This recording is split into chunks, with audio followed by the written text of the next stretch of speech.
The most common cause of shoulder pain we see present as an impingement of the rotator cuff tendons, usually as a result of muscular imbalances around the shoulder and the shoulder blade.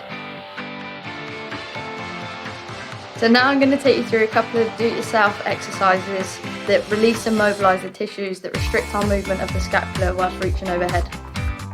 So first one, we're going to go through the pec minor stretch. So you're going to find a door frame, get yourself set up, you're going to then just turn that body away and feel the stretch through that anterior part of your shoulder. So second one, I'm going to take you through a trigger point release of your levator scap muscle. So find the inside border of your shoulder blade and then you're just going to come up slightly higher off it, and that's where you're going to want to get into. So now you need to go find yourself a golf ball. You're going to find the top of the inside edge of your shoulder blade and you're going to lay on it.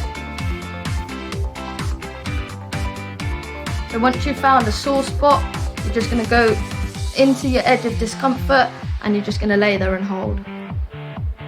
We're going to go through some mobility for your upper back. So you need a foam roller. You're just going to place it just below your shoulder blades and you're going to lay down.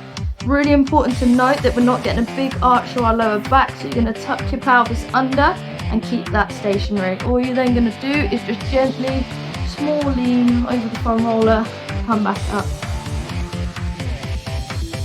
So give these 3 exercises a go, little and often, every other day for a maximum of sort of 5 minutes. Please remember this isn't a complete fix, but something that will just help your symptoms gradually. If you need any help or advice, please don't hesitate to get in contact. Thank you for watching. Please like, comment, share your views, and hopefully there'll be more videos coming soon.